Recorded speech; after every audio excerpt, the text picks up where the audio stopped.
Can you fit through that? You even have to duck.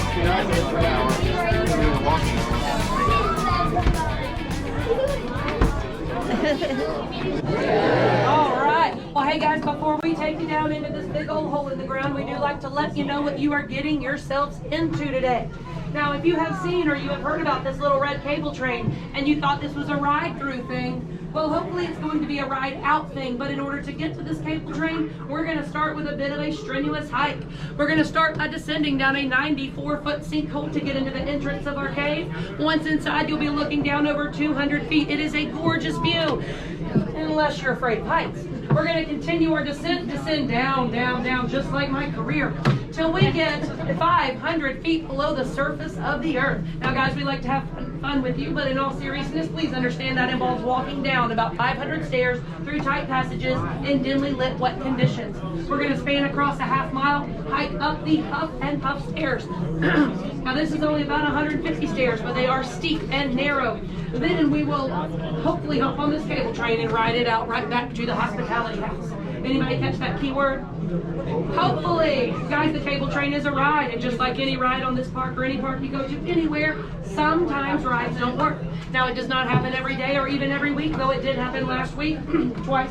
Sometimes we get on this train and it decides it's just not going anywhere. If that were to happen tonight, well, that means you get to see the entire cave in reverse at no extra charge. All right.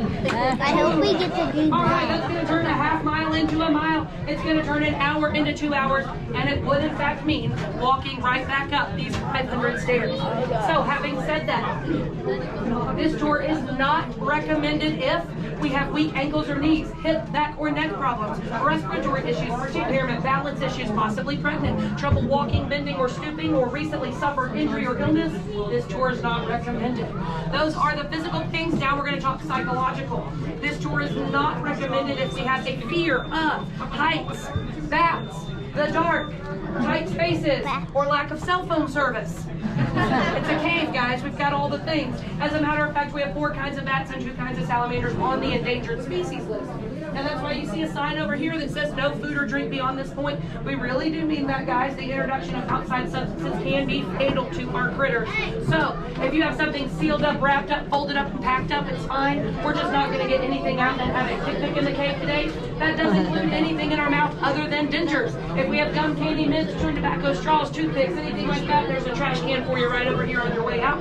Now, one thing we do not have in our cave is a bathroom. And if you have not used the bathroom recently, well, you will be reminded of that fact as you walk through this half mile of dripping, running, often gushing, but never flushing water. We suggest you use the bathroom and come back maybe for one of our evening tours.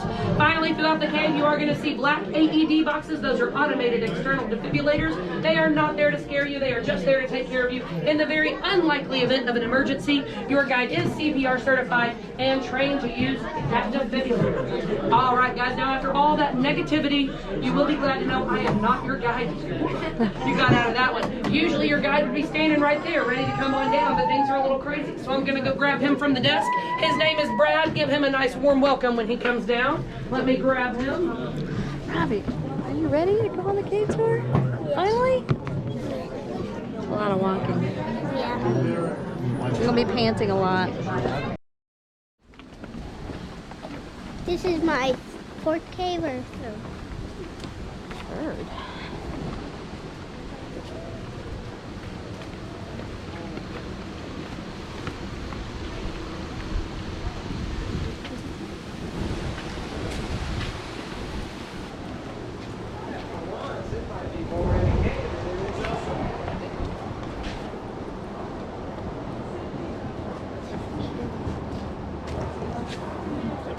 Bad news is those steps don't count on the total about 700 steps of stairs you're going to do.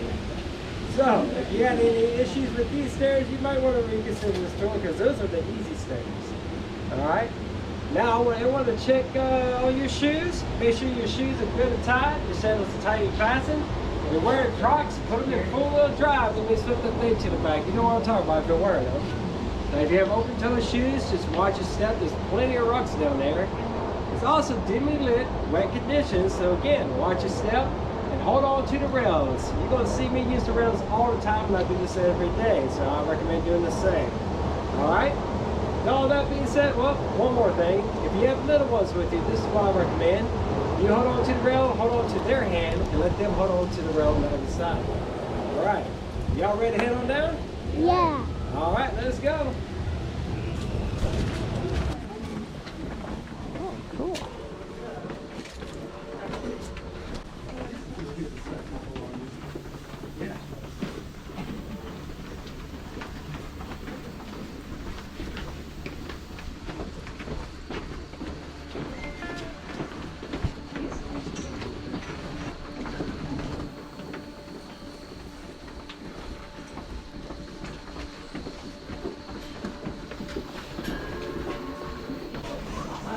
People inside, come on the rails with me. Everyone on this platform.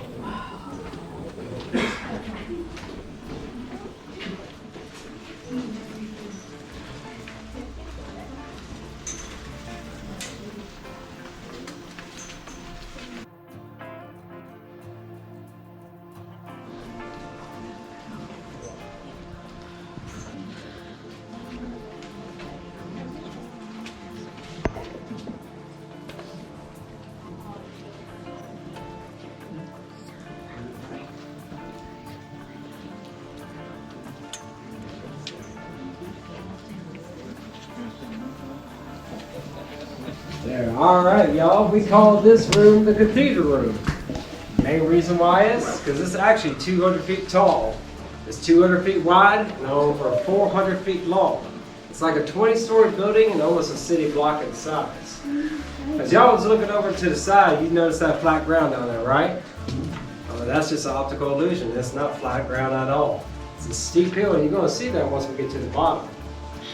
Now, I will give you a little story. It's the first legends that we know of this cave. It dates back into 1500 with the Osage natives. And it's after sunset, so it's pretty dark, and they were hunting, and they came across this sinkhole here. As they were looking down, they couldn't see the ball like we can with all these fancy lights. But as they were looking down, they started hearing this unusual, eerie sound, and they made them a little uneasy. And suddenly, out of nowhere, thousands of these apparitions flew out there like a tornado. It freaked them out because they thought it was a bunch of evil spirits come up and grab them and take them down. So they took off running, told everyone else. They ended up giving this place the name the Devil's Den. And made triangular notches all in the trees in this area to give warning of the evil spirits. We think everyone respected that because we never found any native artifacts in this cave. Later on, in the 1860s, one gentleman heard about that tale, didn't believe in evil spirits, decided he's going to take this opportunity to check out the cave. He actually slid down to the sinkhole here, tied a rope to one of the trees, and climbed straight down. We'll tell you more about him a little later because this story continues in another room.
Cool.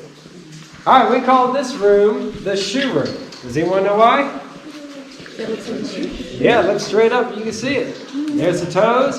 He's still on the big toe. There's the arch. There's the heel. And all the athlete's foot that comes with it, too. This right here, we call the Gulf of Doom. From the ceiling area all the way down, it's 175 feet. It's almost as deep as a cathedral room back there. So I'm going to tell you a story that happened in this room. It's actually the continued story of that gentleman that came through the sinkhole by rope after he heard those native tales. Like I said, it was in the 1860s. It's actually 1869, I believe. His name was Henry T. Blow. He was actually a geologist for a lead company out of St. Louis. And he took the opportunity to look for some lead down in this cave. First started in the cathedral room and didn't find anything at all. But he did find this passageway that we just went down. Decided to come down here by himself. And he looked around in this room, still no luck for the lead ore, but he did notice this big flat slab. Well, we can clearly see what it is now, but he couldn't see it like this. He didn't have all these lights. All he had was a simple candle. It looked a little more like this. So if you look at it now, you notice it looks a lot smoother than it did a while ago, right? All the different colorations. Kind of looks like marble, doesn't it? Exactly what he thought it was, a big slab of marble. He got excited. He's like, wow, that's worth a lot of money. So if I could find marble right here, there's no telling what I could find further down. So he made a note about this big marble slab and decided he's going to go this way to find lead ore or whatever else surprise he could find. On his way down, he came to a sudden stop because all the way up to the ceiling down there was this dark, gooey substance that was completely blocking this passageway that you're going to see. So he came back up here, decided he was going to go that way. He knew what he was getting himself into because you could hear the water drops. And that's a pretty good waterfall when it rains a lot more than it does now. So he couldn't see the bottom like we can't now. And he just picked up a rock and threw it over to listen for it to land. And there is always the lucky trick to that, what it is. You throw a rock over, count how many seconds it takes till you hear it land, and that will determine how much feet of rope you need to climb down. And when he threw this rock over, he didn't hear it land at all. So he said, this must be very deep, so I better get a bigger rock so I can hear it. So he picked one up, like a bowling ball size, and threw it over. Didn't hear that one land either. He tried this a few more times, and not a single rock he threw over he heard land. So he now assumes this must be a bottomless pit. At this point, he was also getting a little uneasy because he noticed something else that some of y'all might be noticing right now. It's a little warmer in this room than it was back there, isn't it? That's exactly what he noticed too. So let's think about what he was thinking at this point. He found a bottomless pit. It's getting warmer deep into the ground he was going. The natives used to call this place the Devil's Den. Where do you think he thought he was going?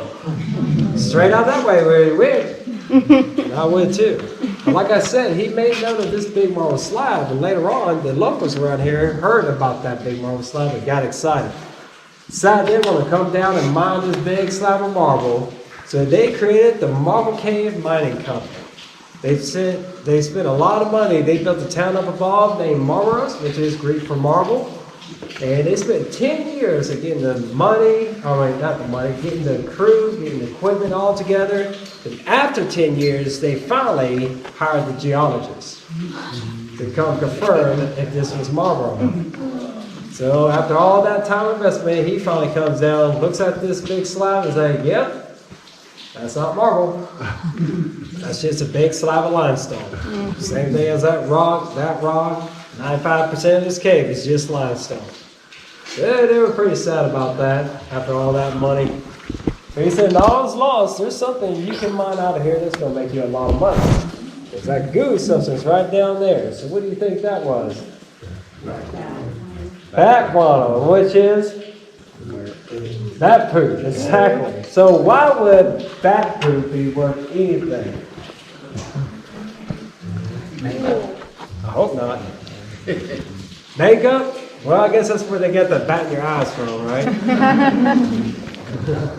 Well, I've heard that a lot, but I don't think so. As far as I know, especially with this cave, they weren't using it for makeup. But I try to look into that, and still I can't find they confirm or deny that they use it in makeup. So, can you buy bat guano today?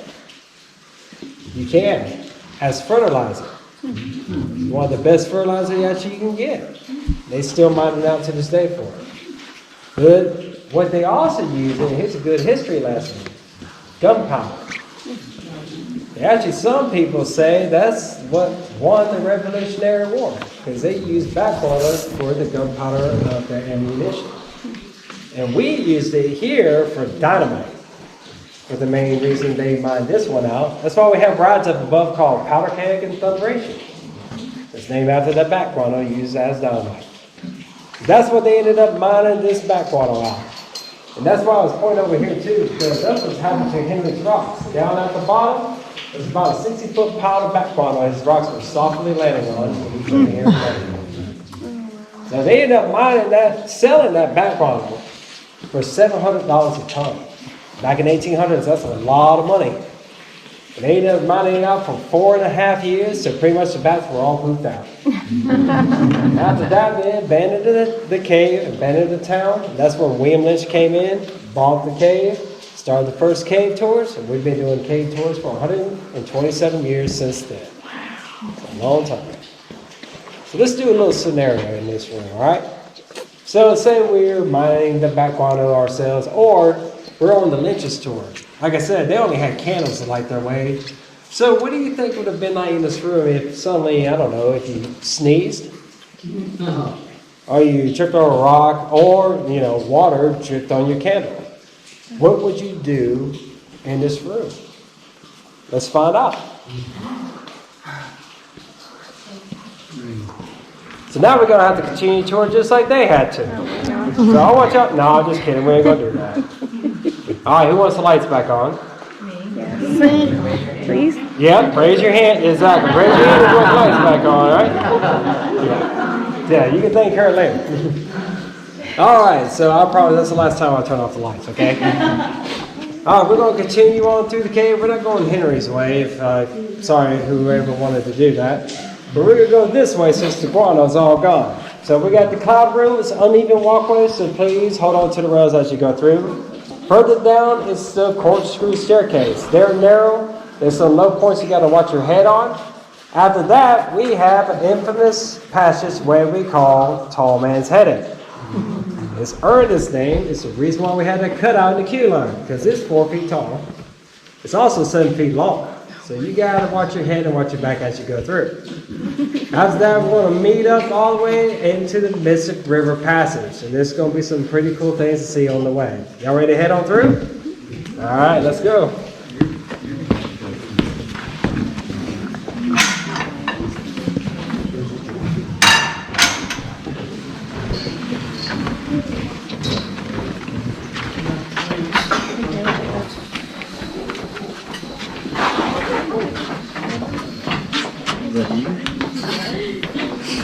Right there. Well, lovely rails.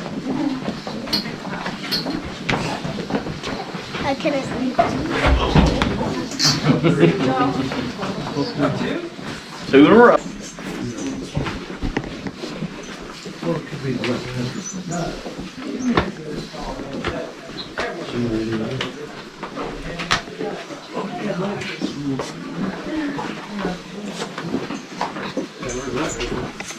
This is very hard.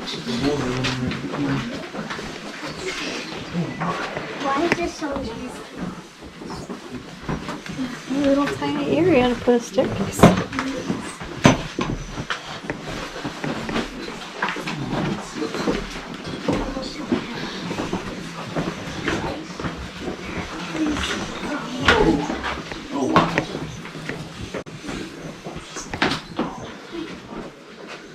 My head on the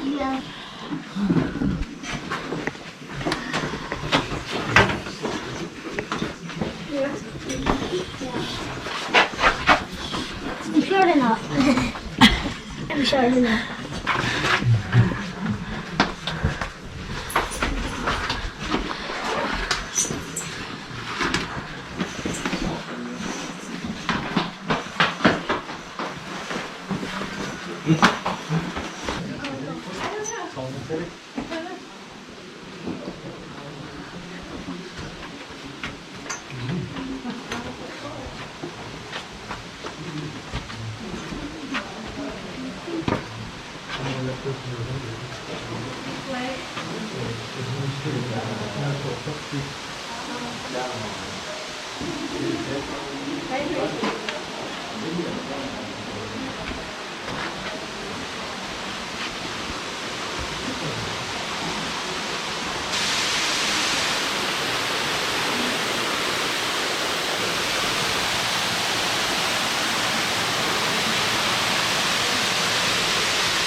Around 7, when we do our 8:30 tour, hundreds of them are coming out of that sinkhole.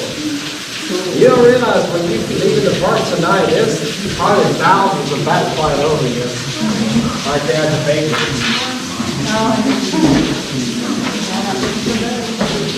Mosquitoes, that's what they love. So, yeah, each all of our bats in here eat mosquitoes. Can you guess how many one little bat can eat? 10 pounds. 10 pounds? Maybe, I don't know. He'd be good and done for that one.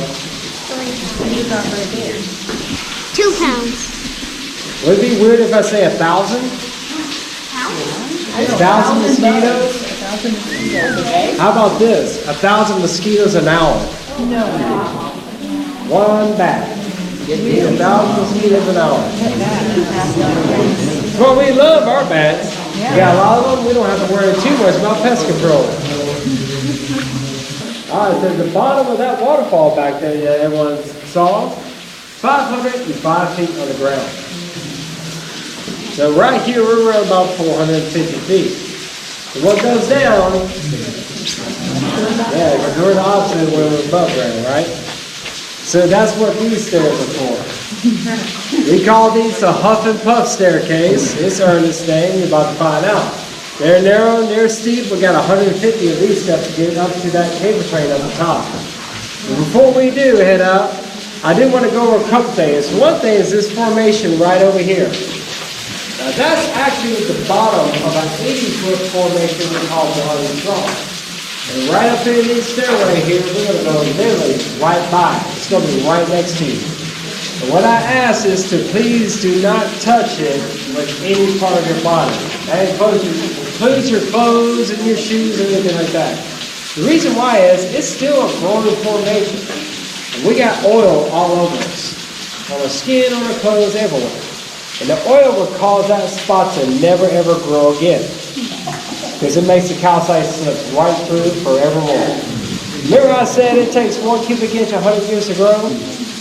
We estimate this formation to be maybe around 300,000 years old. Very old. You're going to see it's a beautiful formation. And we're going to get literally right by. So again, please try not to touch Blondie's throne as we go by. The second thing I need to go over is a heads up, because it's a literal heads up. It's right there. Call that the Naga Knocker. It's on its name because it's pretty close to the steps, as you can see. So watch your head as you go underneath that. You also want to watch out for the next rock right behind it called the Rock of Many Names. Sometimes people forget about that one, they run right into it. So if you happen to run into it, and you give it a name, please keep it to yourself. We got kids in here, right? We got the Rock of Many Names to cover that for you.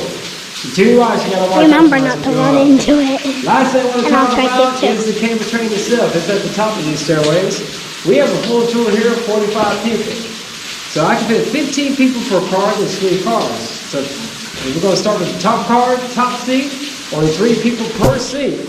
No lap seat or anything like that. Just the top car, top seat. We're going to work all the way down to the last car and the last seat. Okay? How's that? Just watch ahead. Watch it. That one's low, isn't it?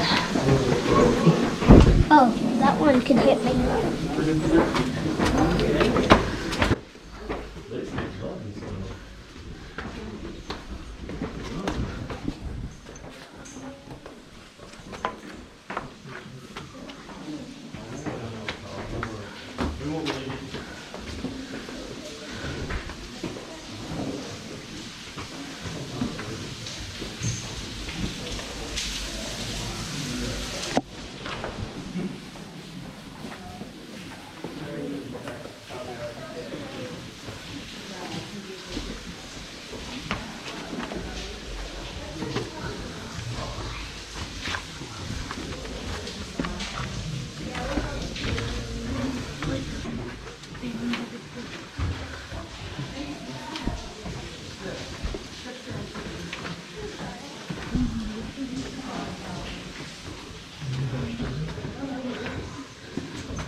Look at that.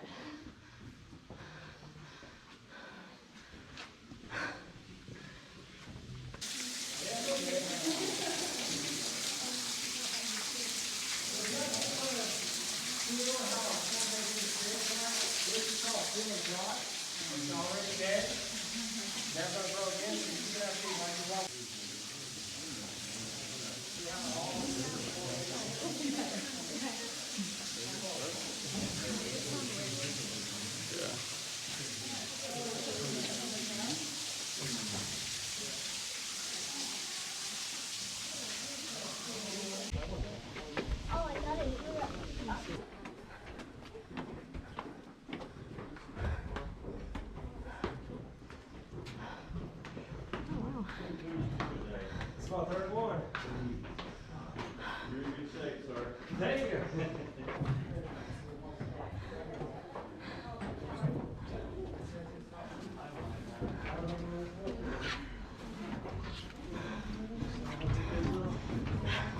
You ready to go up and out? See it? You can see it up there.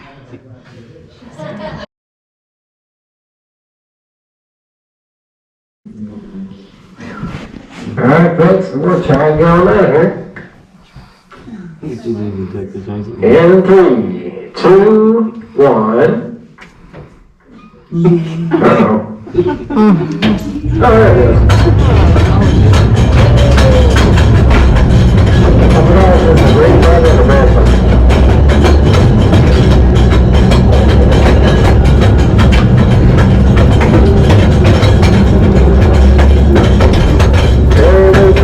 Back into the sunlight, bro.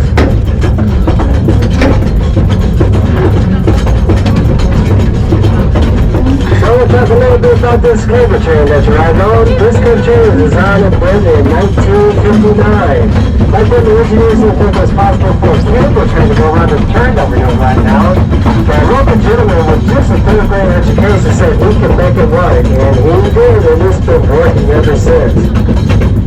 Now here it is what I was doing before we took off with these leaders behind each of these cars. Those are the noise you hear blowing. It's our tire brakes, and with this afford, just in case anything would happen, those will stop us on our tracks.